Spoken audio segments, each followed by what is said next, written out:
आणखी एक मोठी बातमी आहे। नाहूरमध्ये हिंदी भाषिक टीसीची दादागिरी पाहायला मिळाली आहे। हिंदीमध्ये बोला मगच तिकीट देणार असं या टीसीने म्हटलेलं होतं। त्याचं हे संतापजनक वक्तव्य समोर आलं आहे। रामोल माने या प्रवाशाने त्याचा व्हिडिओ व्हायरल केलेला आहे। मराठीमध्ये तिकीट मागितलं तर हिंदीतच बोला अशी जबरदस्ती नाहूर रेल्वे स्थानकातील तिकीट खिडकीवरील कर्मचाऱ्याने अमोल माने या प्रवाशाशी केल्याचा आरोप मराठी एकीकरण समितीने केला आहे। तसा व्हिडिओही शेअर केलाय। अमोल माने यांनी नाहूर स्थानकामध्ये लोकलचे तिकीट काढण्यासाठी ते गेले होते। त्यावेळेला तिथल्या कर्मचाऱ्याशी मराठीमध्ये बोलू लागले, मात्र त्या कर्मचाऱ्यांना हिंदीत बोलावं असं अमोल माने यांना सांगितलं, पण मराठीतच बोलणार असा आग्रह माने यांनी केला असता त्या कर्मचाऱ्यांना उद्धट बोलण्यास सुरुवात केली। याचा व्हिडिओ माने यांनी मोबाईलमध्ये काढण्यास सुरुवात केली आणि त्यानंतर त्यांनी कर्मचाऱ्याची रेल्वे प्रशासनाकडे लेखी तक्रारही केली आहे। तर या प्रकरणी कठोर कारवाई करावी अशी मागणी आता मराठी एकीकरण समितीने केली आहे।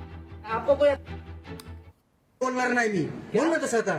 मैंने आपसे क्या बोला था ये बताइए। आता तू मावळा भाषा बोलू नकोस। मैंने आपसे क्या आता मावळा भाषा बोलू नकोस मैंने तू। आपसे क्या बोला था ये काय बताइए। बोलला? मैंने काय बोललास तू? मैंने कहा मला तू सांगणार कोण हिंदीत बोल? अरे मला सांगणार कोण तू हिंदीत मेरे को बोल? मराठी नहीं आती तो मैं कैसे कोण तू बोलूं? सांगणार मला हिंदीत बोल? कोण सांगणार तू? हा? बोल ना आता। क्या मेरे को नहीं आती मैं तू कैसे तू काय बोलूं? बोलला? मला मराठी नाही येत, मी बोलणार ना। जा, तुला काय करायचं ते कर। मेरे को तुझी भाषा ही का? महाराष्ट्रामध्ये मराठी माणसाची आणि मराठी भाषेची दरवेळी गळचेपी होणं हा दुर्दैवी प्रकार आहे आणि मराठी एकीकरण समितीच्या मार्फत आम्ही याचा निषेध करतो। पण मराठी एकीकरण समिती असे किती ठिकाणी जाऊन आंदोलन करणार आहे किंवा किती ठिकाणी जाब विचारणार आहे? सरकारने यावरती ठोस पर्याय काढावा आणि हा भाषिक कलह, प्रांतिक कलह थांबवा। नाहूर सारख्या रेल्वे स्थानकावरती आज मराठी माणसाने मराठी भाषेत तिकीट मागितल्यावरती त्याला थांबवून तू हिंदी में बोल अशी जबरदस्ती करणारे हे परप्रांतीय जे कर्मचारी या महाराष्ट्रामध्ये भरती केलेले आहे, याचा आम्ही निषेध करतो आहेत आणि रेल्वे प्रशासनाने अशा ज्या मुजोर कर्मचाऱ्यावरती कारवाई करावी।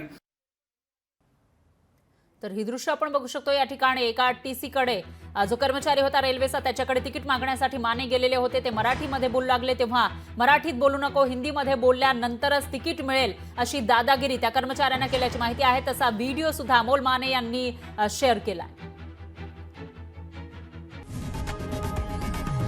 लोकशाही मराठी ऐका, पहा, जागरूक रहा।